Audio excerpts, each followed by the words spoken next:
আমসোল, আমডাল, আমপান্না, এতদিন তো অনেক কিছুই বানালেন, কিন্তু কখনো কি এইভাবে আম হাঁড়ি মুরগি বানিয়েছেন? ও বুঝতে পারলেন না? আরে ম্যাঙ্গো হান্ডি চিকেন। যদি না বানান তাহলে এইভাবে বানানো শুরু করুন।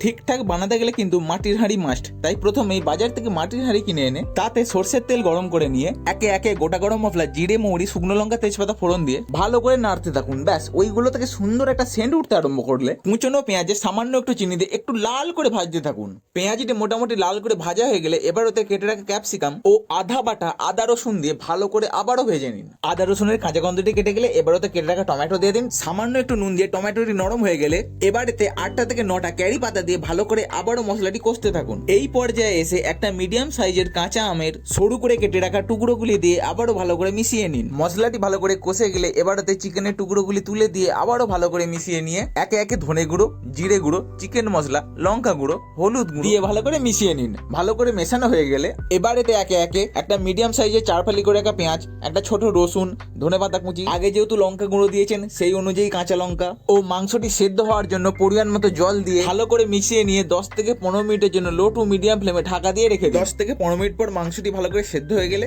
ভাত, মুড়ি, রুটি, লুচি, পরোটা যা পারবেন তারই সঙ্গে একদম তৃপ্তির সঙ্গে আনন্দ করতে করতে খেতে থাকুন।